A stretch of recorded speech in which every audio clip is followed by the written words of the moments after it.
ሰላም እንዴት ናችሁ? ግርማ ነኝ።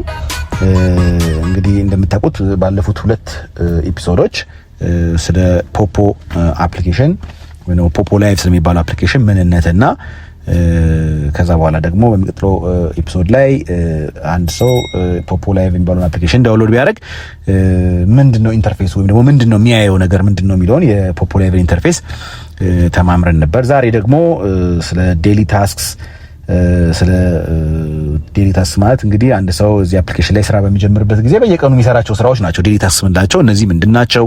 ኮይኖችን እንዴት አድርጎ ነው የሚሰበስበው? ፖይንት የሚባል ነገር አለ። እሱስ ምንድነው? ፓርቲ መስራት ምንድነው? ላይቭ መስራት ምንድነው? ህጎቹስ ምንድናቸው የሚለውን ነገር የምናይበት ኤፒሶድ ነው ማለት ነው። ይሄኛው ሶስተኛው ኤፒሶድ እንግዲህ አንድ ሰው እሰራለሁ ብሎ የፖፖ ላይቭ አፕሊኬሽንን ጭኖ ለመስራት ከጀመረ ማድረግ ያለባቸው ስራዎች አሉ። እነኛቸው የፖፖ ላይቭ ላይ የሚሰራ ሰው የሚሰራቸው በየቀኑ ሊሰራቸው የሚገቡ ስራዎች ዴሊ ታስክስ ይባላሉ። ዴሊ ታስክ ወይ ደግሞ በየቀኑ የምንሰራቸው ስራዎች ይባላሉ ማለት ነው። እነዚህን ስራዎች መስራት አለበት። እነኚህን ስራዎች ሲሰራ ምንድነው የሚያደርገው? ስራዎችን እንመጣበታለን በኋላ ላይ። ግን እነኚህን ስራዎች ሲሰራ ምንድነው የሚያገኘው ካለን ሰዎች እንግዲህ ያው እነኚህን ስራዎች በሚሰሩበት ጊዜ ፖይንቶችን ያገኛሉ፣ ኮይኖችንም ያገኛሉ። ስለዚህ ምንድነው ፖይንት ምንድነው ኮይን የሚለውን ነገር እሱን አንደርስታንድ ከማድረግ እንነሳ። ኮይን የሚባሉት ምንድናቸው?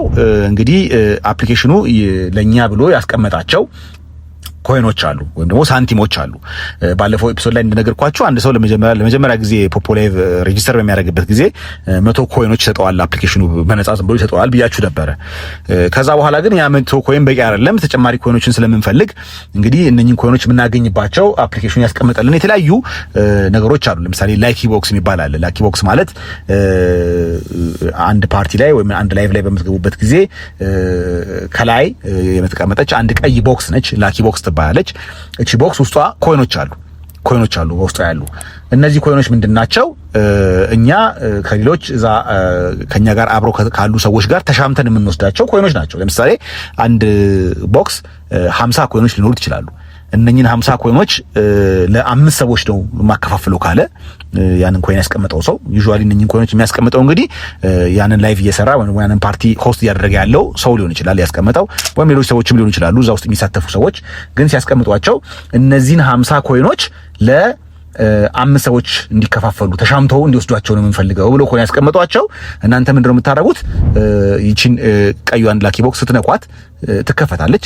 እዛች ውስጥ ካውንት ዳውን ታይመር አለ ወይም ደግሞ ወደ ታች የሚቆጥር ታይመር አለ፣ ሰዓት አለ። ለምሳሌ ከ5 ደቂቃ ጀምሮ ሊሆን ይችላል። 5 ደቂቃ፣ 4 ደቂቃ፣ 3 ደቂቃ፣ 2 ደቂቃ እያለ ደቂቃውን በሰከንዶች የቀነሰ ይመጣና ልክ መጨረሻ ላይ ከታች ኦፕን ዘ ቦክስ የምትላለች እሷ ሃይላይት አይደለችም ወይም ደግሞ አልተመረጠችም ወይም ደግሞ ብትነኳት ምንም ሪስፖንድ አታደርግም። ልክ ሪስፖንድ ማድረግ የምትጀምረው መቼ ነው? ልክ ደቂቃው 0 ላይ ሲደርስ ነው። ደቂቃው ቀንሶ ልክ 0 ላይ ሲሆን አክቲቭ ትሆናለች ያቺ ኦፕን ዘ ቦክስ የምትለዋ። የዚህ ጊዜ ቀድማችሁ መንካት ነው። ቶሎ ነካ አድርጋችሁ ቀድማችሁ ከነኛ ለአምስት ሰዎች ነው የተቀመጠው ከአምስቱ መካከል መሆን ነው ማለት ነው። ከአምስቱ መካከል ስትሆኑ 50ውን ኮይን ለአምስት ሰው ሲከፋፈል 10 ይደርሳል አይደል? ስለዚህ 10 ኮይን ታገኛላችሁ ማለት ነው። ስለዚህ ይሄ በሽሚያ የሚገኝ ኮይን ነው። ስለዚህ አንዱ ዴሊ ታስክ ይሄ ነው። ስለዚህ አንድ እዚህ አፕሊኬሽን ላይ ይሰራል የሚል ሰው እየዞረ በየሰው ቤት እየዞረ እነኚህ የተቀመጡ ላኪ ቦክሶችን በመንካት ማግኘት ይችላል ማለት ነው። እነኚህ ላኪ ቦክሶች ሲቀመጡ ግን የሚያስቀምጠው ሰው አላማ አለው። ዝም ብሎ አይደለም ኮይን የሚያባክነው 50 እያደረገ ዝም ብሎ ለሰው የሚያከፋፍለው ሞኝ ስለሆነ ወይም ደግሞ ጅል ስለሆነ አይደለም። ይሄን የሚያደርግበት የራሱ ምክንያት አለው። ያ ምክንያት ምንድነው? ኮይኖች በሚቀመጡበት ጊዜ ሰዎች እነኛን ኮይኖች ለመሰብሰብ ምን ያደርጋሉ ማለት ነው? እዛ ሰው ቤት ይገባሉ ማለት ነው። እዛ ሰው ቤት በመግባት የዛን ሰው ትምህርቶች ይማራሉ። አዳዲስ ሰዎች ከሆኑ እዛ ሰው ጋር ኤጀንሲ ይመዘገባሉ። ስለዚህ እንደዚህ ነገሮች ስለሚያደርጉ እዛ ውስጥ ሆኖ ደግሞ ከዛ ሰው ልጆች ጋር ትራንዛክሽን ይፈጽማሉ፣ ኮይን ኤክስቼንጅ ያደርጋሉ።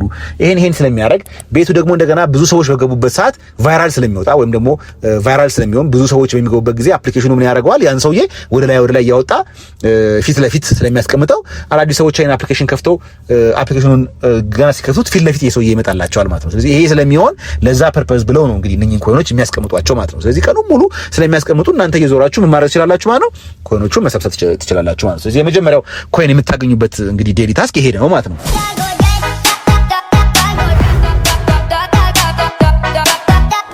ሁለተኛው ደግሞ ትሬዠር ቦክስ የሚባል ትሬዠር ቦክስ የሚባለው። ትሬዠር ቦክስ ደግሞ ምንድነው? እንደ ቅድሙ ኤጀንታችሁ ወይም ደግሞ የዛ ላይቭ ወይም የዛ ፓርቲ የሚሰራው ሆስት ያደረገ ያለው ሰው ሳይሆን ራሱ ሲስተሙ የሚሰጠው ነው። ትሬዠር ቦክስ ምንድነው የሚያደርገው? ለሰዎች 10 ትሬዠር ቦክሶች ነው የሚያስቀምጠው ሲስተሙ። በየቀኑ 10 ትሬዠር ቦክሶች ያስቀምጣል። በየቀኑ ስል እንግዲህ ምን ማለት ነው? በፖፖ ላይቭ አንድ ቀን የሚባለው በእኛ ሰዓት አቆጣጠር ከምሽቱ 1 ሰዓት እስከሚቀጥለው ቀን ምሽት 1 ሰዓት ድረስ ነው። አንድ ቀን ወይ ደግሞ ፉል ዋን ዴይ የሚባለው 24 አወር የሚባለው ከምሽቱ 1 ሰዓት እስከሚቀጥለው ምሽት 1 ሰዓት ድረስ ነው። 24 ሰዓት ሆነ የምንለው። ስለዚህ 10 ቦክሶችን ያስቀምጣል ስላችሁ እንግዲህ እኛ የተቀመጡት 10 ቦክሶች ለእናንተ አቬይለብል የሚሆኑት ከምሽቱ 1 ሰዓት ጀምሮ እስከሚቀጥለው ቀን ምሽት 1 ሰዓት ድረስ ባሉት 24 ሰዓታቶች ውስጥ ነው ማለት ነው። በእነኚህ 24 ሰዓቶች ውስጥ ያስቀመጠላችሁን 10 ቦክሶች ከፍታችሁ ውስጣቸው ያሉትን ኮይኖች ካልወሰዳችሁ ኤክስፓየር ያደርጋል ማለት ነው። እንደገና ድጋሚ ለሚቀጥለው ቀን ደግሞ የሚቀጥለው ቀን ምሽት 1 ሰዓት ሲሆን ወይም ደግሞ የሚቀጥለው ቀን 24 ሰዓት ሲጀምር ሌላ 10 ቦክስ ያስቀምጣል ማለት ነው። ስለዚህ እናንተ ሌላው ስራችሁ ደግሞ ምንድነው ማለት ነው? በዚህ 24 ሰዓት ውስጥ የሚቀመጡትን 10 ቦክሶች እየከፈታችሁ ውስጣቸው ያሉትን ኮይኖች መውሰድ አለባችሁ ማለት ነው። እነኚህ ቦክሶች ውስጥ ያለው ኮይን ምንድነው ካላችሁ እነዚህ ኮይኖች ውስጥ የሚያስቀምጥላችሁ 40 ኮይኖች ነው የሚያስቀምጠው። 40 ኮይን ነው የሚያስቀምጠው። እንግዲህ 10 አለ ብያችኋለሁ። 40 ሲባዛ በ10 400 ኮይኖችን ያስቀምጥላችኋል ማለት ነው። ኤቭሪ 24 hours በየ24 ሰዓቱ 400 ኮይኖች ያስቀምጥላችኋል ማለት ነው። 10ሩንም ኮይኖች ባንዴ አይደለም የሚያመጣ 10ሩንም ቦክሶች ባንዴ አይደለም የሚያመጣላችሁ። መጀመሪያ አንዷን ቦክስ ያስቀምጥላችኋል።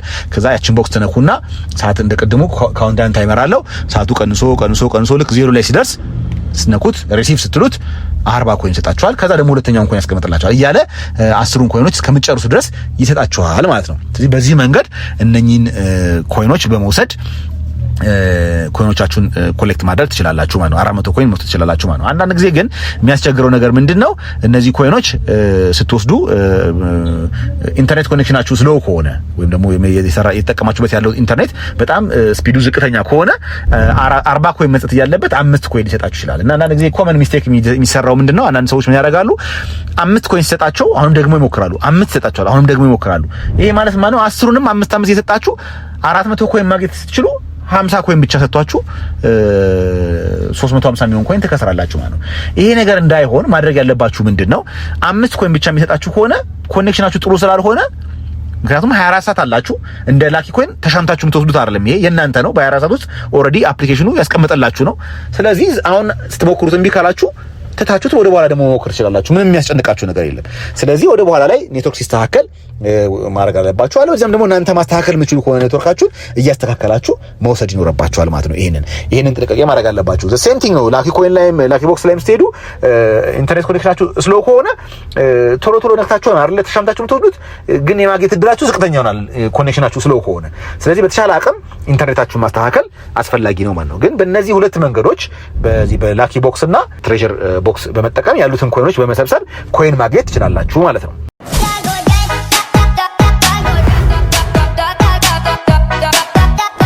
ሌላኛው ኮይን ልናገኝበት የምንችለው ደግሞ ነገር ምንድነው? ፋየር ወርክ የሚባለው። ፋየር ወርክ የሚባለው ምንድነው? ሰዎች ፋየር ወርክ የሚባል ነገር ወይም ፋየር ወርክ ርችት ነው አይደል? ፋየር ወርክ ማለት በትርጉሙ ርችት ይተኩሳሉ ቤታቸው ላይ። ያ ማለት ምን ማለት ነው?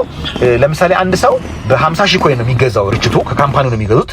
ራሱ አፕሊኬሽኑ ላይ ኦፕሽኑን አስቀምጦልናል። ስለዚህ በ50,000 ኮይን ርችት እንገዛና ቤታችን ላይ ያንን ርችት እንተኩሳለን። ስንተኩስ ምንድነው የሚሆነው? እያንዳንዱ ሰው ቤት ላይ ይሄድና እገሌ የሚባለው ሰውዬ ርችት ተኩሷል፣ ሰዎች ሂዱና እዛ የሚበተን ሳንቲም አለ እሱን ውሰዱ የሚል ሜሴጅ ለየሰው በየፔጁ በየፓርቲው ይመጣል ማለት ነው።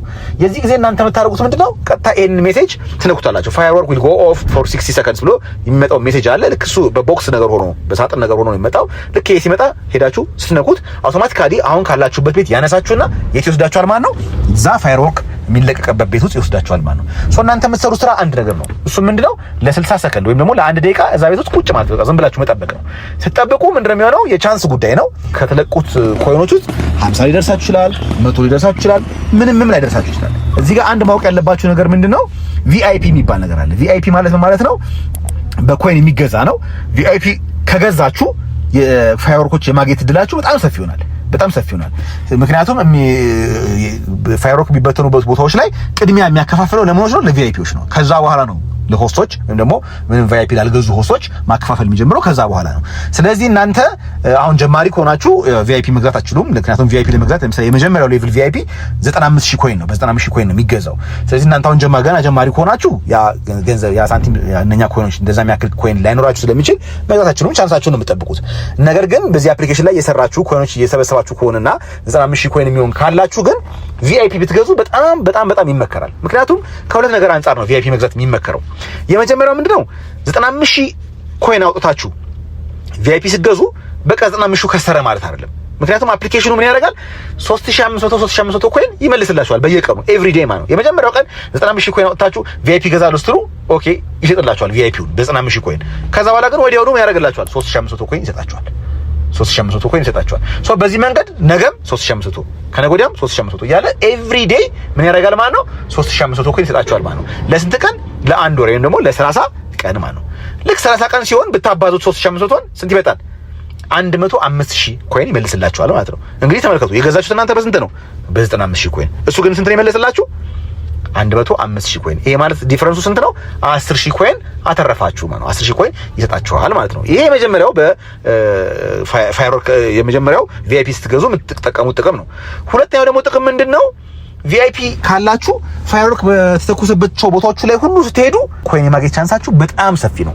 ዝም ብላችሁ ሆስት ሆናችሁ ከምታገኙት ይልቅ ቪአይፒ ሆናችሁ የምታገኙት በጣም ሰፊ ነው። ለምሳሌ አንድ ሰው ወጥሮ የሚሰራ ከሆነ በዚህ በ24 ሰዓት ውስጥ ወጥሮ በደንብ የሄደ ፋይርወርክ ያሉበት ቦታዎች ላይ ሁሉ እየገባ ድሉን የሚሞክር ከሆነ ቢያንስ በቀን እስከ 3000 ኮይን ሊያገኝ ይችላል። 3000 ኮይን አገኘ ማለት ሲባዛ በ30 በወር ውስጥ 90000 ኮይን ያገኛል ማለት ነው። 10000 ኦልሬዲ ያስተርፉታል 100000 ኮይን ያገኛል ማለት ነው። ይሄ ሰውዬ አይ ከስራ ጋር ነው የምሰራውና እንትን እያልኩ ነው የሚል ከሆነ ደግሞ 2000 ኮይን ያገኛል። 2000 ኮይን ያገኛል። 2000 ኮይን ማለት በ30 ስታብሉት 60000 ኮይን ያገኛል ማለት ነው ይሄ ሰውዬ። ስለዚህ ቪአይፒ መግዛታችሁ በራሱ ኪሳራ አይደለም ማለት ነው። ኪሳራ አይደለም ማለት ነው። ልክ እንደ እቁብ መውሰድ ነው። እቁብ ለምሳሌ እቁብ ገብታችሁ የመጀመሪያው ጊዜ 100000 ብር ቢሰጣችሁ እቁብ ላይ ያ 100000 ብር ወስዳችሁ በቃ አተውትም አይደል? ያ የወሰዳችሁት 100000 ብር ምን ታደርጋላችሁ? በየሳምንቱ እቁብ ከሆነ በየሳምንቱ፣ የወሩ እቁብ ከሆነ በየወሩ ትከፍላላችሁ መልሳችሁ አይደል? ጀስት ላይክ ዛት። ግን እቁብ ላይ ምንድነው የሚሆነው? እንደውም ከተሰጣችሁ በላይ ነው የምትከፍሉት። ምክንያቱም ለጸሐፊ ለዳኛ ተብሎ ኤክስትራ ትከፍላላችሁ። 100000 ወስዳችሁ ከሆነ ስትመልሱ 115000 አድርጋችሁ ሊሆን ይችላል የምትመልሱት። እዚህ ላይ ግን እንደውም እናንተ ናችሁ የምታተርፉት። 95000 ከሆነ ወጣችሁ እሱ ስንት ይሰጣችኋል ማለት ነው? 105000 10000 አስተርፎ ነው የሚሰጣችሁ። እንደገና ደግሞ እሱ ብቻ ሳይሆን ተጨማሪ ደግሞ በየፋይርወርኩ እየገባችሁ ቀላል የማይባል ኮይን ታገኛላችሁ ማለት ነው። ስለዚህ ኮይኖች የምናገኝበት መንገድ ይሄ ነው ማለት ነው። ሶ እነዚህ ኮይኖቹ ባይት ሰልፍ ምንም ማለት ነው። ኮይኖቹን ሰብስባችሁ ወደ ገንዘብ ለመቀየር ምን ማድረግ አለባችሁ ማለት ነው? የሰበሰባችኋቸውን ኮይኖች ወደ ፖይንት መቀየር አለባችሁ ማለት ነው። ወደ ፖይንት መቀየር አለባችሁ ማለት ነው። ፖይንት የሚባለው ነገር እንግዲህ እዚህ ጋር ነው የሚመጣው። ፖይንት ምንድነው? ፖይንት ማለት ኮይኖችን ከሰዎች ጋር ከናንተ ካሉ ከኤጀንታችሁ ጋር ሊሆን ይችላል፣ ወይም በአንድ ኤጀንሲ ስር ያሉ ጓደኞቻችሁ ሊሆን ይችላል። ከነሱ ጋር ስትቀያየሩ ኤክስቼንጅ ስታደርጉ የሚመጣው ነገር ፖይንት ይባላል። ፖይንት እንዴት ነው የሚመጣው? ለምሳሌ አንድ ሰው 1000 ኮይን አለው እንበል፣ ሌላ ጓደኛችሁም 1000 ኮይን አለው እንበል። ሁለታችሁ ያንን 1000 ኮይን ስትቀያየሩ ቅድም እንዳልኳችሁ ፕላትፎርሙ ምን ያደርጋል ብያችኋለሁ? 30% ይቆርጣል ብያችኋለሁ አይደል? 30% ይቆርጥና እንግዲህ የ1000 30% 300 ነው አይደል የሚሆነው? 300 ኮይን ይቆርጥና 700 ምን ያደርግላችኋል ማለት ነው? ፖይንት አድርጎ ያስቀምጥላችኋል ማለት ነው። ስለዚህ እኔ ለ1000 ኮይን ስልክለት ለጓደኛዬ ጋር 700 ፖይንቱ ላይ አድ ያደርግለታል። እሱን ደግሞ ለኔ 1000 ኮይን ሲልክልኝ እኔ ጋር ያው 30% የሚቆርጥ 700 ፖይንት ሆኖ ይቀመጥልኛል ማለት ነው። ይሄ ፖይንት ገንዘብ የሚሆነው አክቹዋል ገንዘብ የሚሆነው ፖይንቱ ነው። ስለዚህ ፖይንቱ ተጠራቅሞ ልክ 100,000 ፖይንት ሲደርስ በሌላ ቋንቋ ስንት ብር አገኘኝ ማለት ነው? $10 አገኘው ማለት ነው። ማውጣት የሚቻለው $10 ሲሞላ ነው። $10 ሲሞላ ያንን ገንዘብ ካሽ አውት ማድረግ እንችላለን ወይም ደግሞ ማውጣት እንችላለን ማለት ነው። እንዴት ነው የምናወጣው? ማስተሳሰር እንችላለን። ይሄን አፕሊኬሽኑን ማስተሳሰር እንችላለን። ከምን ጋር? ከባንክ ጋር። ለዚህ ለብቻው አንድ ኤፒሶድ ሰራለታለሁ እንዴት አድርገን እንደምናስተሳስር ታዩታላችሁ። በአሁኑ ሰዓት በሀገራችን ይሄ ካምፓኒ ከተለያዩ ባንኮች ጋር አብሮ እየሰራ ነው። መጀመሪያ አካባቢ የሚሰራ የነበረው ከንግድ ባንክና ከቴሌብር ጋር ነበረ ይሰራ የነበረው። ገንዘቡን በቴሌብር ወደ አካውንታችሁ እንዲገባ ማድረግ ይችላል፣ ወይም ደግሞ በንግድ ባንክ ወደ አካውንታችሁ መግባት ይችላል ነበር። አሁን ግን ተጨማሪ ሌሎች ባንኮች እየመጡ ነው። ለምሳሌ አቢሲኒያ ባንክ መጥቷል፣ አዋሽ ባንክ መጥቷል። ስለዚህ ተጨማሪ 2 ባንኮች ተቀላቅለዋል ማለት ነው። ስለዚህ አሁን እንግዲህ በንግድ ባንክ ማውጣት ትችላላችሁ፣ በአዋሽ ባንክ ማውጣት ትችላላችሁ፣ በአቢሲኒያ ባንክ ማውጣት ትችላላችሁ፣ ወይም ደግሞ በቴሌብር ገንዘባችሁን ማውጣት ትችላላችሁ ማለት ነው። ግን የምትወጡት መቼ ነው? 100,000 ፖይንት ሲደርስ ነው ማለት ነው። 100,000 አሁን ላይ ስናስበው ብዙ ሊመስል ይችላል፣ ግን በጣም ትንሽ ቁጥር ነው 100,000 ማለት። እንዳልኳችሁ ኤጀንት ሆናችሁ በስራችሁ ብዙ ሰዎች ያስገባችሁ እነኛ ሰዎች ገንዘቦችን ኮይኖችን ኤክስቼንጅ ሲያደርጉ ኮሚሽን ለእናንተ ስለሚመጣ ያ ኮሚሽን ይጠራቀመ በጣም ሳታስቡት በጣም ብዙ ፖይንቶችን ታገኛላችሁ። ስለዚህ እነኚህ ፖይንቶች 100,000 ሲሞሉ ማውጣት ትችላላችሁ። አይ ማውጣት አልፈልግም ኢንቨስት ማድረግ ራሴ ላይ ኢንቨስት ማድረግ እፈልጋለሁ ካላችሁ ደግሞ እነኚህ 100,000 ፖይንቶች መልሳችሁ ወደ ኮይን ቀይራችሁ እንደገና ከሌሎች ሰዎች ጋር የተቀያየራችሁ ሌቭላችሁንም ማሳደግ ትችላላችሁ። እንደገና ትራንዛክሽኖችንም መፈጸም ትችላላችሁ ማለት ነው። ስለዚህ በዚህ መልኩ ገንዘብ እናገኛለን ማለት ነው። እንዴት ነው ገንዘብ የምናገኘው? እንዴት ነው የምናስተሳስረው? ምናምን የሚለውን ቅድም እንደነገርኳችሁ ለብቻው በሌላ ክፍል ስለምንመለስበት አሁን አትጨነቁበት። ነገር ግን በዚህ መልኩ ማግኘት እንችላለን ማለት ነው።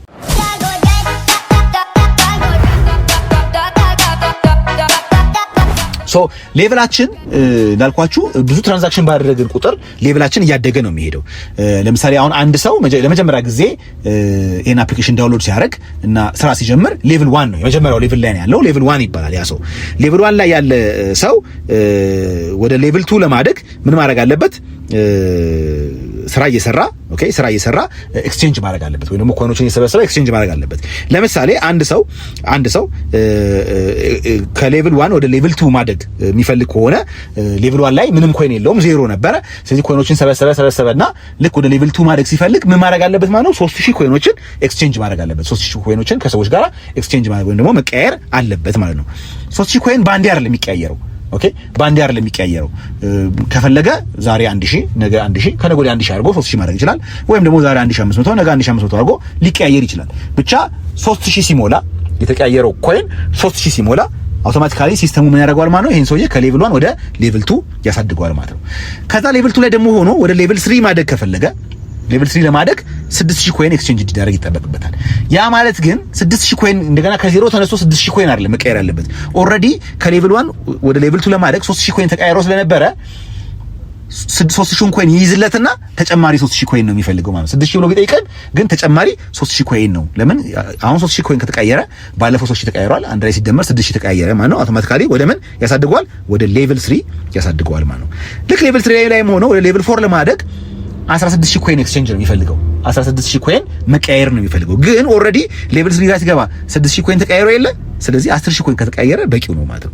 ልክ እንዲህ ያለ ወደ ሌቭል 5 ሲሄድ 66000 ኮይን፣ ሌቭል 6 ጋር ሲደርስ 66000 ኮይን እያለ እንግዲህ እስከ ሌቭል 200 ድረስ መሄድ ይችላል ማለት ነው። ስለዚህ በዚህ መንገድ የተቀያየረ ምን ማድረግ ይችላል ማለት ነው? ሌቭሉን ማሳደግ ይችላል ማለት ነው። አሁን አንዳንድ ሰዎች ቢጠይቁ ጥያቄ አለ። ሌቭል ማሳደግ ጥቅሙ ምንድነው? ማለት ሌቭል ቢያድግ ምንድነው የምትጠቀመው ጥቅም ሊሉ ይችላሉ። ሌቭል በነገራችን ላይ በራሱ የሚያድግ ነገር ነው። ምክንያቱም እዚህ አፕሊኬሽን ላይ ሆናችሁ ኮይን ኤክስቼንጅ እስካረጋችሁ ድረስ ሲስተሙ ኤክስቼንጃችሁን እየቆጠረ ሌቭላችሁን ያሳድጋል። አታሳድግልኝ ማለት አትችሉም። በቃ ራሱ ያሳድግላችኋል። ማደጉ አይቀርም። ግን ሌቭልን ለማሳደግ ብላችሁ ሌላ ኤክስትራ ወጪ ማውጣትና ኤክስትራ ጭንቀት መጨነቅ የለባችሁ። ምናልባት ለወንዶች ላይቭን ለመስራትና ወንበር ለመስራት ኦኬ፣ ወይም ደግሞ ፓርቲ ለመስራት የራሳችሁ ፓርቲ ለመስራት የግድ ምን ማድረግ አለባችሁ? ሌቭል 5 መድረስ አለባችሁ። ይሄ አፕሊኬሽን ለሴቶች ከሌቭል 1 ጀምሮ ላይቭ መስራት ይችላሉ። ሌቭል 1 ሆነው ላይቭ መስራት ይችላሉ። ሌቭል 1 ሆነው የራሳቸው ፓርቲ ወንበር ማዘጋጀት ይችላሉ። ወንዶች ግን እዚህ ደረጃ ላይ መድረስ የሚችሉት ሌቭል 5 ሲደርሱ ነው። ስለዚህ ለወንዶች ሌቭል 5 መድረስ ግዴታ ነው።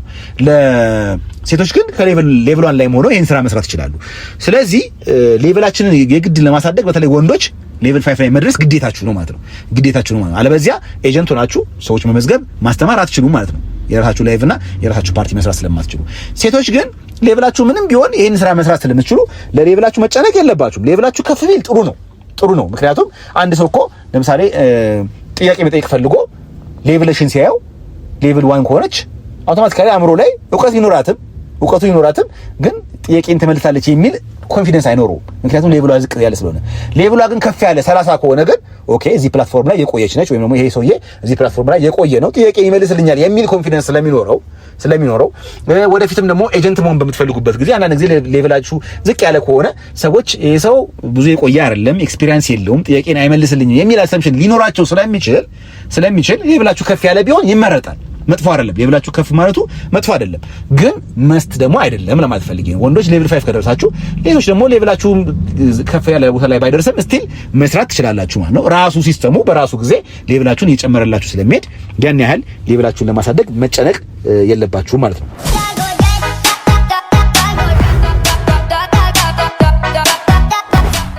እንግዲህ አሁን ከዴሊ ታስክ ውስጥ ቅድም እንዳልነው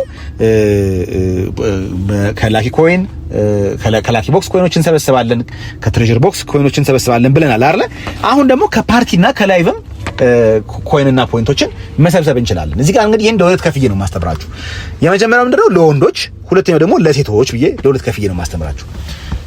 ወንዶች ፓርቲ ሲሰሩ ምንድነው የሚያደርጉት? ኤኒ ፓርቲ እየሰራ ያለ ሰው ጋር ይሄዱና ወንበር ላይ ይቀመጣሉ። ፓርቲ እንግዲህ ባለፈውም ዲስከስ እንዳደረጋችሁላችሁ ፓርቲ ላይ ወንበሮች ናቸው ያሉት። 4 ወንበር ሊሆን ይችላል ያለው፣ 6 ወንበር ሊሆን ይችላል ያለው፣ 9 ወንበር ሊሆን ይችላል ያለው፣ 16 ወንበር ሊሆን ይችላል ያለው። ብቻ አንዱ ጋር ሄዳችሁ ወንበር ላይ ትቀመጣላችሁ። ወንበር ላይ ስትቀመጡ ጥንቃቄ ማድረግ አለባችሁ። ወንዶች መቀመጥ ያለባችሁ ግሬይ ከለር ያለው ወንበር ላይ ነው። ምክንያቱም ጎልደን ከለር ያላቸው 4 ወንበሮች አሉ። እነዚህ ወንበሮች የተዘጋጁት ለማን ነው? ለሴቶች ነው የተዘጋጁት። ስለዚህ እነዚህ ጎልደን ወንበሮች ላይ ሄዳችሁ ብትቀመጡ ይቀጣችኋል። ወንዶችን ይቀጣችኋል። ስለሚቀጣችሁ ወንዶች እነዚህ ጎልደን ከለር ያላቸው ወንበሮች ላይ መቀመጥ የለባችሁ። መቀመጥ ያለባችሁ ማለት ነው ግሬይ ከለር ያለው ወንበር ላይ ነው። ግሬይ ከለር ላይ ወንበር ላይ ሄዳችሁ ለስንት ደቂቃ ነው የምትቀመጡት? ለ15 ደቂቃ ነው የምትቀመጡት። ለ15 ደቂቃ ስትቀመጡ አውቶማቲካሊ ሲስተሙ ምን ያደርግላችኋል ማለት ነው? 200 ኮይን ይሸልማችኋል ማለት ነው። ሪዋርድ ላይ ሄዳችሁ ሪሲቭ ታደርጋላችሁ ወይም ደግሞ ትቀበላላችሁ ማለት ነው። 200 ኮይኖችን ትቀበላላችሁ ማለት ነው። ለሴቶች ግን የምትቀመጡት እንደ ወንዶቹ 15 ደቂቃ ሳይሆን ለ1 ሰዓት ነው የምትቀመጡት። የምትቀመጡትም ደግሞ የት ጋር መሆን አለበት? ጎልደን ከለር የሆነው ወንበር ላይ ነው መቀመጥ ያለባችሁ። ጎልደን ከለር የሆነው ወንበር ላይ ነው መቀመጥ ያለባችሁ። ሴቶች ጎልደን ከለር የሆነው ወንበር ላይ ስትቀመጡ አውቶማቲካሊ ሲስተሙ ምን ያደርጋችኋል ማለት ነው? ለ1 ሰዓት ነው የምትቀመጡት። ለ1 ሰዓት ስትቀመጡ 800 ፖይንት ሰጣችኋል። እዚህ ጋር አንድ ጥንቃቄ ማድረግ ያለባችኋል። ቅድም ለወንዶች ምንድን ያልኩት 15 ደቂቃ ሲቀመጡ ምን ያደርጋል አለን? 200 ኮይን ነው የሚሰጣቸው። ኮይን ሳንቲም ነው የሚሰጣቸው። ለሴቶቹ ግን ኮይን ሳይሆን የሚሰጣቸው ምን ነው? ፖይንት ነው የሚሰጣቸው። 800 ፖይንት ነው የሚሰጣቸው። የመጀመሪያው ሳምንት ላይ ኤክስትራ ሌላ ተጨማሪ 1 ሰዓት ከተቀመጡ ሌላ 800 ፖይንት ሰጣችኋል። በነገራችን ላይ ፖይንት መስጠቱ በጣም አድቫንቴጅ ነው ለሴቶች። ምክንያቱም ፖይንት ሰጣችሁ ማለት እንዳልኳችሁ ፖይንት ነው ወደ ገንዘብ የሚቀየረው አይደለ? በቃ ኦሬዲ ወደ ገንዘብ የሚቀየረው ነገር ላይ ነው ያስቀመጠላችሁ ማለት ነው። ለወንዶች ግን የሰጣችሁ ምንድነው? ኮይን ነው። ኮይኑ ምን ማድረግ አለባችሁ? ወደ ፖይንት መቀየር አለባችሁ። ሲቀይሩ ምን ያደርጋል? 30% ይቆርጥባችኋል። ስለዚህ 1000 ፖይንት ለወንድ 1000 ፖይንት ለሴት ቢሰጥ ለምሳሌ አፕሊኬሽኑ ሴቷ አድቫንቴጅ አላት። ምክንያቱም 1000 ፖይንት የተቀመጠላት ለሷ አለቀ። ይሄንን በኋላ አጠራቅማ 100,000 ሲደርስ ገንዘብ አድርጋ ታወጣዋለች። ወንዱ ግን 1000 ኮይን ሲሰጠው ምንድነው የሚያደርገው? ወደ ፖይንት ኮንቨርት ያደርጋል። ሲያደርገው ስንት ሆኖ ነው የሚቀመጠው? 30% ተቆርጦ 700 ፖይንት ሆኖ ነው የሚቀመጠው። ለወንዱ ዲስአድቫንቴጅ አለው ማለት ነው። ለሴቶቹ 1 ሰዓት በሚቀመጡበት ጊዜ ፓርቲ ላይ 800 ፖይንት ይሰጣቸዋል ማለት ነው። የመጀመሪያው 7 ቀን ይሄንን አፕሊኬሽን ሬጂስተር አድርገው የመጀመሪያው 7 ቀን ላይ የመጀመሪያው ሳምንት ላይ ሆኖ ያሉት እነኚህ ሴቶች ሁለተኛ እንደገና 1 ሰዓት እንዲቀመጡ ይፈቅድላቸውና ተጨማሪ ሌላ 800 ፖይንት ይሰጣቸዋል ማለት ነው። በኋላ ላይ ግን 7 ቀን ሲያልፍ ግን የሚሰጣቸው 800 ፖይንት ብቻ ነው ማለት ነው። ሁለተኛውን 800 ፖይንት ለማግኘት ስቲል ኒድ የሚባል አለ። አሁንም ይሄንን በሚቀጥሉት ኤፒሶዶች ላይ እንማራለን። ስቲል ኒድ የሚባል አለ። ያን ስቲል ኒድ ሲያሟሉለት ብቻ ነው ሁለተኛው 800 ፖይንት የሚሰጣቸው። አለበለዚያ አንደኛውን ብቻ 800 ፖይንት ሰጥቷቸው ያቆማል ማለት ነው።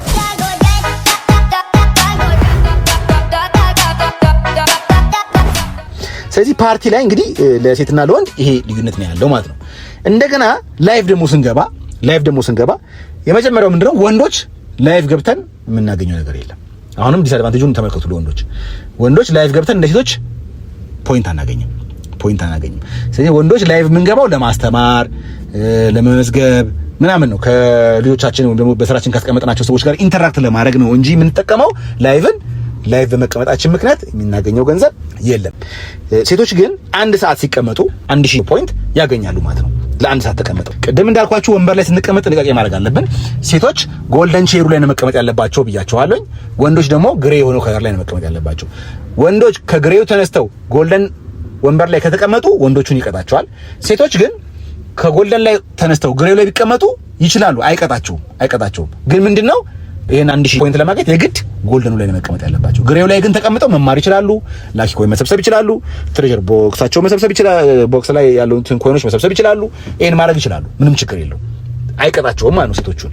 ወንዶቹን ግን ይቀጣቸዋል። ወንዶቹን ግን ጎልደኑ ላይ ከተቀመጡ ይቀጣቸዋል። ስለዚህ ይሄንን ጥንቃቄ እንድታደርጉ ለማለት ነው። እንዳላበዛባችሁ የዛሬውን ትምህርት እዚህ ጋር እናቆማለን ማለት ነው። አመሰግናለሁ።